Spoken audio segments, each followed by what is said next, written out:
ये भी मैं बताना चाहता हूं कि आज जो एतराज़ किए गए हैं कि JIT की कॉन्स्टिट्यूशन के ऊपर ख्वाजा प्राइज बॉन्ड रफ़ीक साहब साद रफ़ीक साहब फरमाते हैं ISI और MI को नहीं होना चाहिए था उसमें। तो जब आप अपने मुंह में सबसे बड़ा रसगुल्ला आपके मुंह में था, उस वक़्त आपने ऑब्जेक्शन क्यों नहीं किया?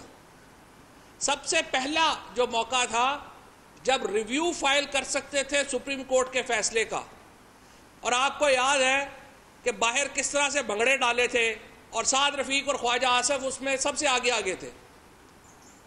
उस वक़्त इनको जब रसगुल्ले खा रहे थे तो ख्याल नहीं आया था कि ये जो फैसला है इसको रिव्यू करना पड़ सकता है। और आपको याद है हमने बार बार कहा कि उर्दू में फैसला पढ़ ले, हम ट्रांसलेशन करा के देंगे, और हमने फिर करा के दी भी। JIT के ऊपर ऑब्जेक्शंस उठा सकते थे, JIT की कॉन्स्टिट्यूशन के ऊपर एतराज़ात उठाए जा सकते थे। किसी मुस्लिम लीग नून ने, शरीफ फैमिली ने और उनके प्यारों ने ऑब्जेक्शंस नहीं उठाए।